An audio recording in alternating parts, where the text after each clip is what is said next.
Welcome to Raising OKC Kids, Conversations with Metro Family in Oklahoma City. I'm Erin Page, and today I am joined by Dr. Robyne Hanley-Dafoe, who is here to talk about fighting perfectionism and encouraging resilience in our children. Welcome, Dr. Robyne. Thanks so much for joining me. Thanks for having me, Erin. I'm excited to be here today. I am excited for the opportunity to learn from you today. And before we get started, I want to tell our listeners a bit more about you. Dr. Robyne is a resilience expert, author, speaker, mom, and multi-award winning education and psychology instructor. Dr. Robyne has more than 16 years of university teaching and research experience. She's the author of Calm Within the Storm, a pathway to everyday resiliency.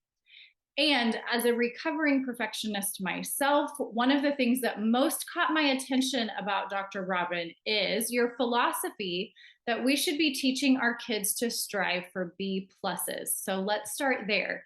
I understand this philosophy came about for you in response to a situation with your own son at school. Tell us more about how that situation framed this philosophy for you. Absolutely, Erin. I'm happy to. So, one of the things that I found as a scholar who also happened to be a parent is that I was always navigating between these two lanes, understanding childhood development, understanding human resiliency, and also kind of stick handling the fields of education. And one of the things that I came upon pretty early in my parenting role was recognizing that sometimes there's this disconnect. And what I mean by that is in my heart, I felt as though I wanted to set my child up for optimal success, right? Things that the outside world, there's pressure that we want to make sure our children are well equipped, that they are the top of their class, for example, that they have all the skills and talents they need to be successful. And in my role as a resiliency scholar, I appreciated the power of failure, understanding that sometimes those smaller challenges and setbacks when they're little actually equip them better for like the real world, that grown-up world, when there's many different challenges and stressors that we face. So I found that I was in that kind of tug of war between wanting to make sure my child was totally okay and didn't have any setbacks because I wanted to create a smooth experience for them, but also recognizing that challenge and managing stress is part of the learning curve. So one of the things that I kind of explored was I looked into where do we start to hit high levels of life satisfaction. Okay. So Erin, I was really curious about, okay, so who at the end of the day are the most kind of well-rounded, grounded, steady, positive members of society, like the people we want to be in our circles? Like, who are those people? And one of the consistent findings I kept coming upon when I was working with these folks, Erin, is that they were all B plus students in high school. They were all B plus students in college and trades and university. And I thought that was so interesting because if my goal for my children are that they're healthy and grounded and steady and good citizens, and those children who are well equipped, recognizing that being at the top of your class, A plus perfectionism isn't necessarily the only path to get there. Ooh, that is so interesting. I love that. Okay, thanks for setting the stage for us. So, what does it look like then for us as parents to teach our kids that philosophy about striving for the B plus and fitting into that? What does that look like in terms of redefining success to really focus on their effort and what they learn along the way? Yeah, Erin, you're asking a really great question. And again, from boots on the ground, it's pretty hard to send your children out in the morning into the school community and say, like, try, but don't try too hard, right? Like try to hit that B plus, but don't push yourself too hard. So what that really starts to think about is this idea of well-roundedness. So the idea that it's okay that we have multiple components of our identity. And what I mean by that is like, yeah, we're competent in school, where we put in the effort, we complete tasks, we show good work practices, and we're also a good friend. We make time for our friends. We make time for extracurriculars. And it's not that we overschedule the child so that they're like, have this sprawl in every life area, but it's to recognize, we can learn a lot of things outside of the classroom as well. We can learn that through dance, through music lessons, through art. We can learn it through sports, extracurriculars in those forms. So it's recognizing that to be able to have that well-roundedness is really what we're looking for. Oh, I love that. That's so great. So kind of in our everyday conversations with our kids, especially as they're getting older, maybe into that middle school, high school age where maybe they're putting the pressure Yeah. on themselves, how can we kind of redirect them and remind them of those other important pieces of who they are? Yeah, and I appreciate this is so this is like such a real issue, especially as, for example, as a parent. So our children are 18, 16, and 14. And last year when our 18-year-old was exploring post-secondary, like looking at colleges and universities, your grades do matter. So all of a sudden, kind of we've been from that place of like being a bit more flexible and a bit more easygoing, having a bit of nimbleness when it comes to like how we define ourselves by our academics, to all of a sudden being like, oh my goodness, you need certain grades and certain courses to be able to get into school, right? So I appreciate that this is a real world implication. And in that idea, I think what's really important is to recognize that there's enough opportunity and there's enough schools and there's enough programs of interest and study that I believe if it's meant for you, you're going to find your way into that program. So I think sometimes people chase this like one program that requires this particular grade point average or score to be able to get into.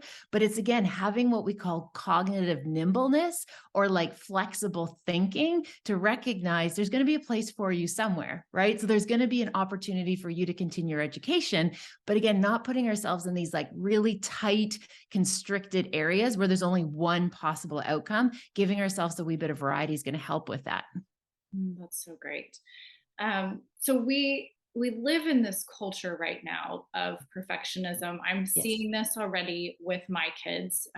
This is a hard characteristic for me personally to fight, as Yeah. I mentioned. And we know some of this culture stems from lots of testing in our Mhm. schools for our students, teachers feeling obligated to Yeah. teach to those tests. One of the things that you shared with me earlier is that 3 out of 10 kids right now can be classified as maladaptive perfectionists. Yeah. So first of all, tell us, what does this mean and what are the implications for our kids and our families?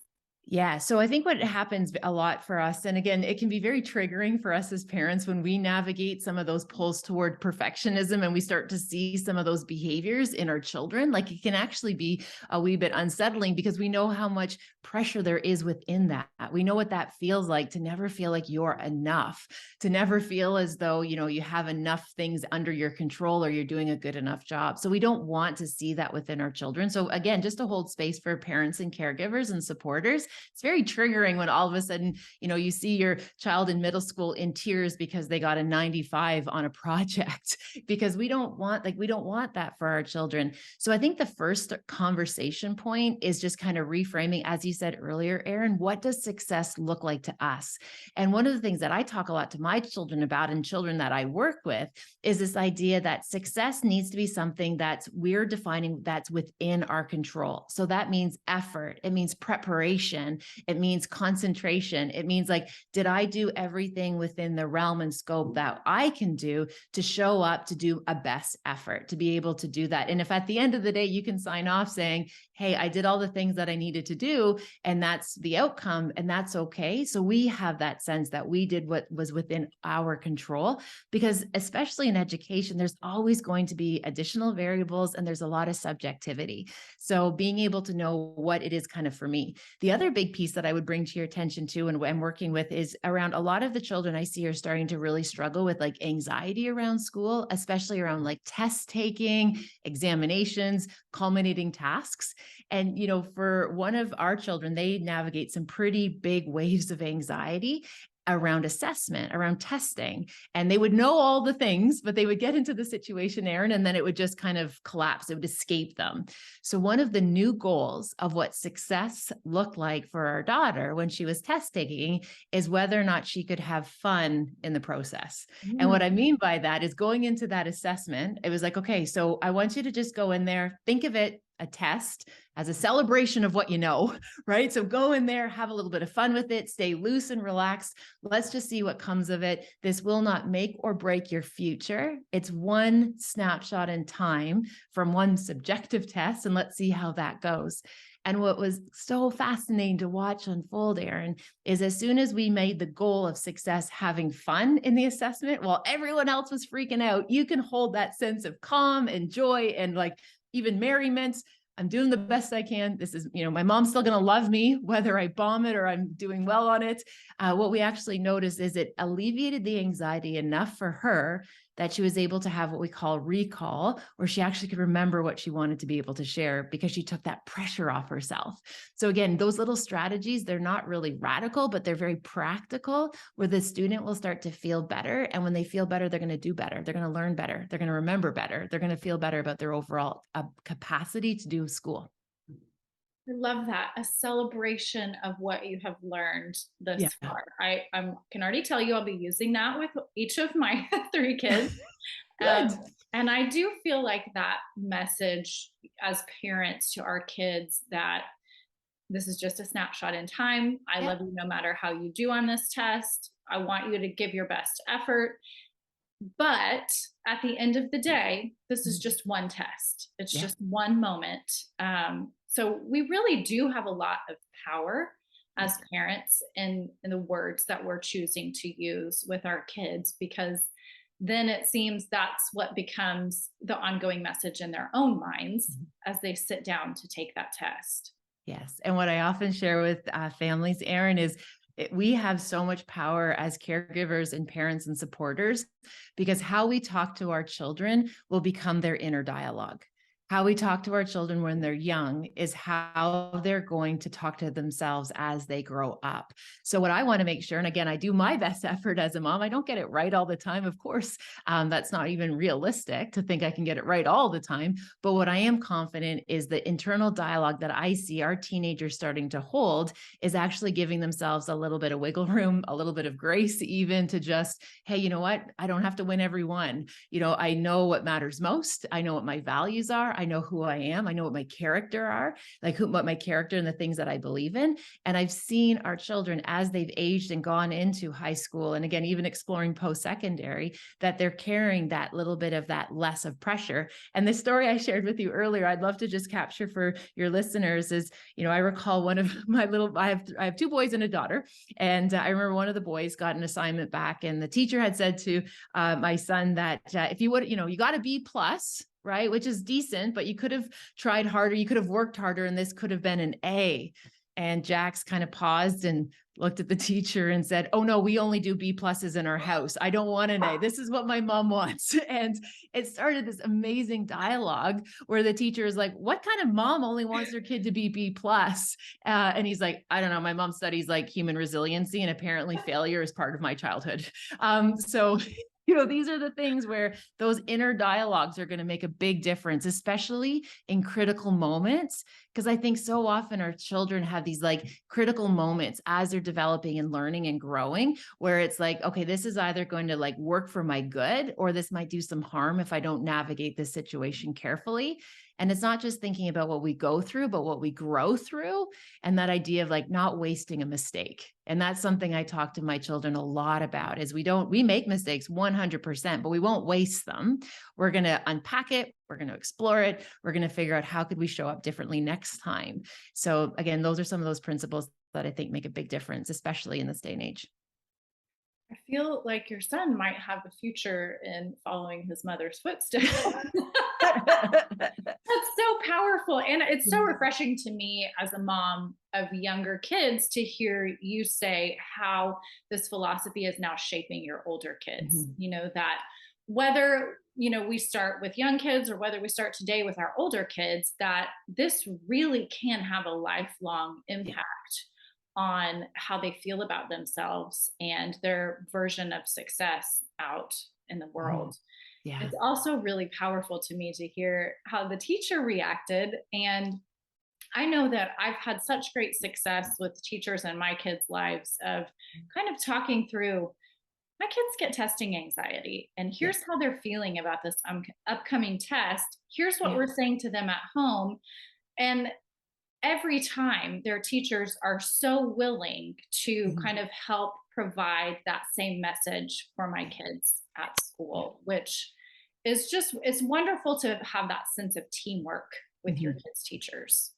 Absolutely. And again, I think so often you're absolutely right that at the end of the day, I truly wholeheartedly believe that are the people who go into education are the people who care deeply about learning, deeply about community, and they want to be part of kids share to help give them that kind of insight, that critical insight to know how can I show up and support your child or in this moment. Like that is so extremely powerful to have that conversation and that respectful dialogue about like we're in this together and we collaborative, we're going to be collaborative about how we support our learner here, and everyone learns differently, right? Even, and as I said, I've been teaching now for almost 20 years. There's no two trajectories that are exactly the same. People's learning is very, very different. And again, one of the things we often talk about is that, if we always get things right, again, we're not really having this opportunity to learn about our skills and our talents and even our gifts.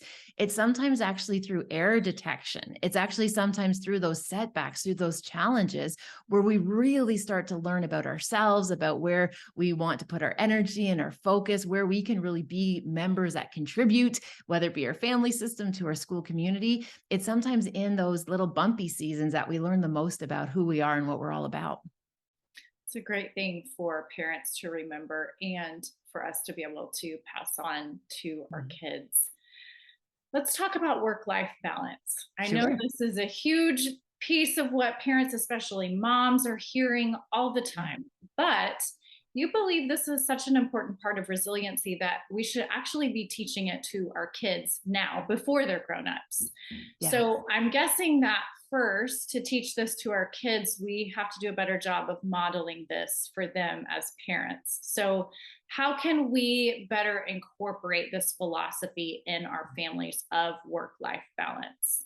Yeah. And I think even just kind of that idea about work life balance sometimes gets like it's a little bit of we're setting ourselves up for failure. I mean that by saying it's really life with work integration, right? How do we get all of these parts moving in such a way that we still have the spaciousness that we can get the work done, of course, because that matters, and we can also be well in the process. Because I think so often what happens is we get really kind of singular focused where we, at any given day, something's going to get missed, something's going to get dropped. Nobody can have our full attention all the time in every dimension of our life. So, what I talk a lot in my work and when I'm supporting families and communities and even organizations is that idea about building and integrating wellness and that idea about life with work integration into our everyday. Because the reality is, our weekends and our evenings are not long enough to repair all of the work that we put on ourselves during that kind of traditional work week.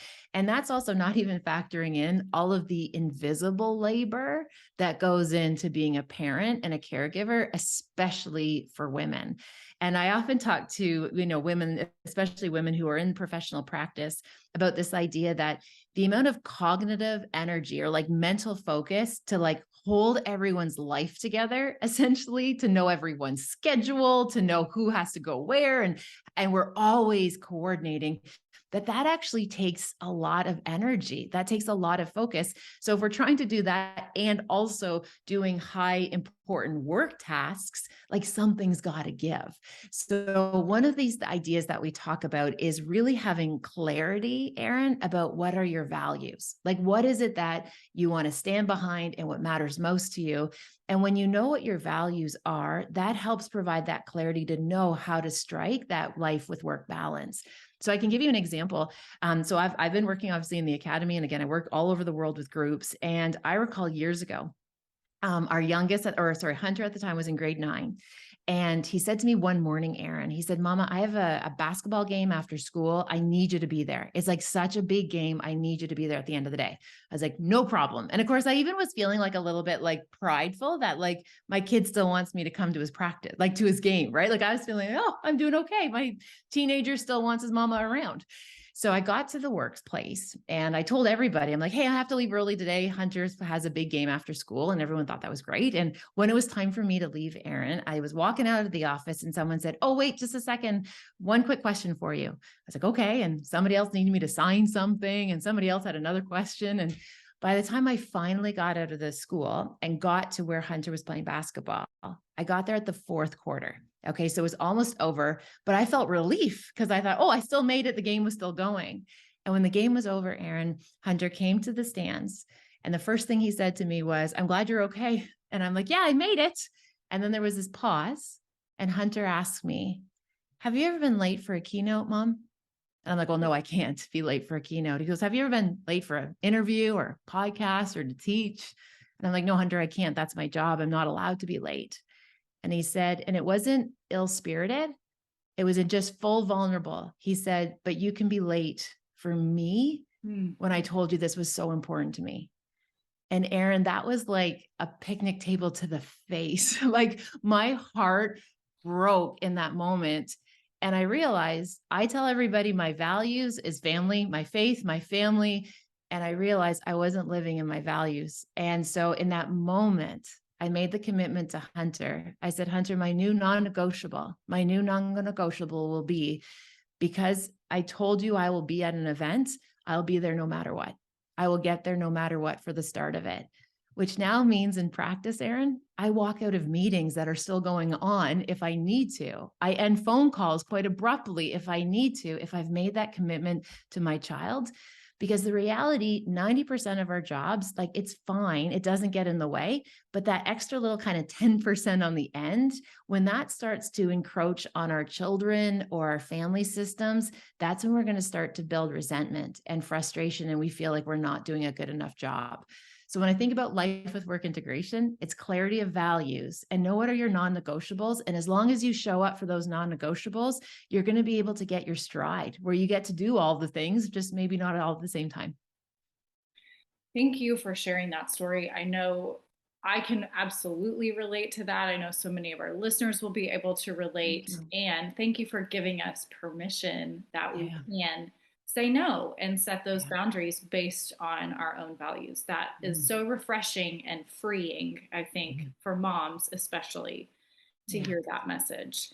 Yeah. And I can share with you just one little caveat as well. Now that I kind of, because I always really struggled with that idea of about boundaries, because I found boundaries felt very permanent, right? Like it was like these little walls or these fortresses that we build around our lives. And anytime something came over, I'd feel like I was failing. It's like, oh, I'm not holding my boundaries. So actually reframing it as knowing my non-negotiables, Mhm. right? So knowing, okay, what is it that I don't move on? Understanding that there's going to be, we need flexibility, right? So for example, saying things like, I won't check my email on weekends. Well, sometimes that's not going to make sense because I actually need to check my email on weekends. But knowing, for example, my non-negotiable is I don't check any email or work-related things when I'm standing in my kitchen, right? Because kitchen is like the nucleus of our family, where it's the heart, where we have the best conversations, we come together in community. And so just knowing that those certain things, it's like, okay, if I do have to check some email, I'm going to go do it in another space because this space is sacred space because it's for my family. So even those small little micro behaviors can actually start to take some of that pressure, especially for moms. Love that. Thanks. So, when we have established for ourselves personally, for our Yeah. families, what those non negotiables are, what our values are, then how do we teach our kids this process of creating their own school life balance to help them Yeah. form these kind of healthy habits? 100%. So one of the things we often talk about again is, especially for children, because they're still in that stage in between kind of like, that really kind of concrete thinking and abstract thinking, and values are very abstract, right? You can't really measure them, but you use them to guide your behavior. So one of the things we talk about with younger children is character traits. Like what kind of character do I want to have? And one of the things, especially for young ones, we talk about is that idea about being brave, right? That we are brave, we'll take on challenges, we give ourselves permission that we don't have to get it right the first time, right? That's one of the things I talk to my kids about a lot when they were younger, is the fact that like we don't have to get it right the first time. It's okay that it's going to have to go through that messy middle of learning, right? So even just understanding those characters, that character trait, I think is as a starting point. And again, character trait isn't like I'm an A+ student, I'm top of my class, right? That's not really a characteristic. I'm kind, right? I'm thoughtful, I'm considerate, I'm honest, I'm hardworking, and again, it's okay to still achieve excellence and high performance for our children, especially for some of the ones that are on that trajectory. And again, even those character pieces though, Aaron, about, for example, like I won't be, especially let's say for young athletes, because I know a lot of, persons are exploring that. How do you support a young athlete? That idea, like, yeah, you won't be outworked in a practice, right? Those things where it's like we take pride in the fact that we can show up and give it our best. But our best, we're also going to give ourselves flexibility. It might look different every day. So, for example, today my best might be 60%. Tomorrow my best might be 20%. And I need to have a tender day just to honor that lived experience and the ebbs and flows that is just part of the human condition. Oh, that's so good. And again, that's something that I want. I want my kids to learn that earlier in their life than I Yeah. did. So Yeah. that's a great thing to talk to them about. Mhm. And giving, Another, especially, sorry to jump in there no, too, go Erin, but ahead. especially giving children to permission to, like, it's funny because one of the things I noticed so early on in my own parenting, is I wasn't giving my children permission to have a bad day. And I didn't even realize it. I knew I had bad days. I still have bad days, but I recognized that I wasn't actually like giving my children the permission and the spaciousness that, like, some days are just going to be off. And I felt this kind of pressure that I had to always correct. I always to make sure that a lesson was learned and we're getting back on track versus, to be able to say, so, hey, it's today, today you seem a little bit off today, and that's okay. It's okay to have an off day, which means we're just going to shift our expectations. Now, the running standard is that we respect one another in this house under all circumstances. Even if you're having a bad day, you still need to be respectful of your siblings and your parents. And when you're having a bad day, maybe that means that, maybe you're going to trade off some of your chores to your brother because you just don't have it in you today. And that's okay. Right. So giving them that permission to start to negotiate, how do you manage responsibilities and duties, but also your role as part of the family? That's good. That makes me think. I'm sure you can relate to this. Yeah. Also, having three kids, but there are days when one of my kids is having a hard day, and another one of their siblings will call them on it. Well, mom, Yeah. aren't you gonna parent that? Like, why are you letting them do that? And saying to them, he or she is having a hard day today, and we're just going to Yeah. give them a little bit of space. Yeah. Um, and I hope what that does is show my kids, yes, we're going to have the standard most of the time. We have expectations, but that it's okay to be flexible with those. Yes. It's okay to be kind, and it's okay to do this outside this home too, that we need Yes. to allow other people around us to have those bad days too. 100%. I can share with you just briefly. I remember when the children were little, and I think there would have been like 4, 6, and 8. Ava was in a bit of a tizzy, and she was having a rough day. And then all of a sudden, Jax, my littlest one, came barreling in, and he was upset about something. And she turned to her brother, and she's like, "Listen, mom says only one of us are allowed to have a bad day. I need today. Can you take tomorrow?" And Jax just paused, and of course, he was like 4, right? And he was like, "Oh, okay."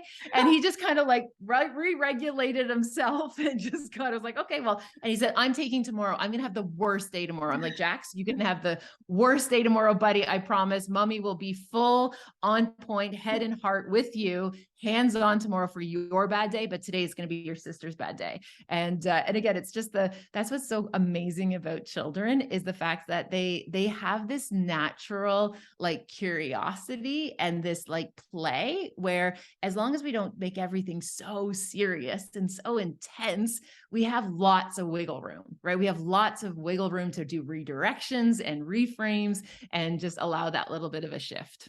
I love that. That's Yep. hilarious. So good. Another key piece of this conversation is helping our kids learn independence so that Yeah. eventually they're making these healthy choices for themselves as they Yeah. become adults. Will you give us an example of what parental support versus parental rescue can look Yeah. like in our everyday lives and how that process can help our kids learn independence? 100%. And this is one of my favorite areas for us as parents to explore, because I see, especially working with university level students, I see that, like, I see the outcomes when this isn't done. And what I mean by that is that there's this kind of fine line as parents and supporters that we walk around being a rescuer to our child when they're having challenges versus being a supporter. Now, obviously, we want to mitigate risk and danger, right? Absolutely. We don't, if a child's in danger, we don't want to like wait and say, like, oh, let me see how you can problem solve your way out of the situation. No, we intervene, we rescue, we do what we have to do if our child's in danger. But there's a natural kind of consequence of a little bit of risk taking in childhood, which is actually really good for us. It actually helps us learn our skill sets, our capacity, and it helps us learn kind of our outer limits, which we definitely want our children to know, especially going into adolescenthood, right? You want them, they need to know what their outer limits are. And so one of the things that we often talk about is, are we rescuing our child or our children from situations that instead that we could actually walk along aside them with that support? So again, understanding, when do I rescue and when do I support? And the classic example that we used to talk about in education was, there used to be this kind of analogy around helicopter parents. I'm sure you've heard it before, where these parents were always on guard, and at the first sign of danger, they would swoop in and, advocate for their child, which is interesting because that type of parenting, I actually miss it, because what we have now is like what we call lawnmower parents or Zamboni parents in Canada. And a lawnmower parent or a Zamboni parent gets out in front of the child and removes all of the dangers, risks, all of the stressors. So the child doesn't even know that they were ever once there. So an example would be, I was working with a family and the parent had heard that the teacher, the child was going to be placed in the classroom in September, was a difficult teacher. So before the child even went into that class, the parent advocated to have their child move to another classroom so they didn't have to deal with that difficult teacher. So the child didn't even know that a difficult teacher was actually out there, because they were always being kind of like led and directed where they wouldn't meet any adversity. And that's not going to serve the child in the long run, right? You're winning maybe the battle of today, but you're going to lose the bigger picture, which is going to be when they are independent adults, because they don't know how to think on their feet. We need to cultivate that. So that's kind of one of the things we talk about, being that rescuer versus the supporter. So let's look at an example. Let's Yeah. talk about in school. Maybe our child is having a hard time with the teacher. They got placed with a difficult Yeah. teacher. They're having a hard time. What can we do to support our child instead of rescue them from that situation? Yeah, 100%. So I think, again, the reality is a difficult teacher, learning how to problem solve that when you have your parents and supporters with you, versus you being an adult and having to navigate a difficult boss, a difficult colleague. Like, you got to learn these skill sets. So it's, again, thinking about, okay, what's within the scope of our control? What things can we do that are within our control, that we have agency to have a positive benefit? You're going to meet difficult people. And I remember once getting some pretty kind of questionable looks at some of the parent events, because I recall saying to my children, it's like, you don't have to like everybody. Not everybody's your friend. Not everybody's going to be your favorite, and that's okay. And I remember even being at a play group and another mother gasping at just like, how horrible is it to you say that? And I said, but it's not realistic to think everyone's going to be your friend and everyone's going to get along with everyone. However, we're going to be respectful, and we're going to make sure we stay in line with our family values, that we treat people respectfully. But that doesn't mean that we have to like love every minute of it. And children learning how to embrace difficult conversations, even kind of like difficult dynamics, like classroom teacher, that's not a bad thing when they're learning it in supportive environments, versus them never getting a shot, Erin. And then the first time they have to do that is like with a boss as an adult. Such a great example and good reminder that it's okay for our kids to encounter some conflict, whether Yes. it's with Yeah. other kids or whatever the case may be. That's okay, and helping Yeah. them learn how to navigate through that is an important part of being an adult one day. 100%. And I can share with you, just to make it really practical, because as a behaviorist, I want to always make sure people have like capacity to move this theory into action. So, one of the ways that we've done this, and I've done it with my family and also families that I support, is using this kind of narrative that when a child comes in and is about to tell you about their problem or there are things that they're upset with, respectfully just kind of ask them, okay, just wait a second, pause. I need to know what my role is right now. Do you need me to listen, offer advice, or intervene? Ask them. And you can ask young children this. Do you need mom to listen? Do you need some advice right now on how to problem solve this? Or do you need me to actually get involved? Do you need me to intervene? And what that's doing is it's actually empowering those critical little thinkers to actually start thinking, okay, what do I need right now? How do I need to show up? And I can share with you now that my kiddos are much older, there was even a day a little while ago where Ava came home and she said, I had a rotten day at school. I do not need advice. I definitely do not need an intervention. I just need you to know I just like didn't have a great day. And then she kind of went up to her room and then her brothers looked at me and they're like, what does that even mean? I'm like, she just needed us to be kind of aware because she just needs a little bit of space. And I said, she just needs us to listen to her right now. Like she just needs us to listen. She doesn't need us to fix anything. We don't have to solve it. She just needs us to listen that she just had a wee bit of a tricky day and she needs a little bit of space. So asking them, do you need me to listen right now to your problem, offer advice, or do you need me to intervene is a way that we can build capacity for our children to be able to know how to problem solve. So great. As we close out our conversation today, what is the top piece of advice that you want parents to remember about helping our kids become more resilient? It's a big question. Oh my goodness. I think what's extremely important that I would want children to know and families to know for their children is to give them that confidence that the child can do hard things. Mm. And what I mean by that is, and I write a lot about this in my book, I write a lot about this in my research about the power of building efficacy and capacity that I can do hard things because we will go to such lengths to avoid discomfort, to avoid looking like we don't have it all together, that we don't like the messy middle, we don't like scary Sundays. Like we go to such length to try to have everything like calm and copacetic all the time.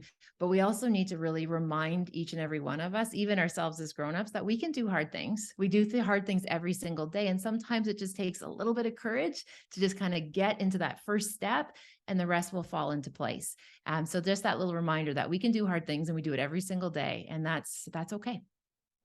We can embrace the messy and Yeah. embrace the challenges. And Yeah. in that, our kids can learn that as well. 100%.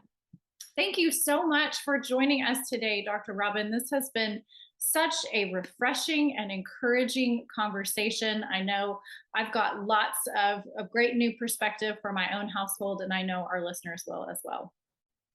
Oh, thank you, Erin. I wish everybody all the best. For our listeners, find more presentations by nationally renowned parenting experts like Dr. Robyne through membership in the Modern Art of Parenting. Visit modernartofparenting.com to learn more about those memberships, which are just $19 a month or $199 for the year with a 30-day money-back guarantee. Thanks everyone for listening. Join us next time on Raising OKC Kids.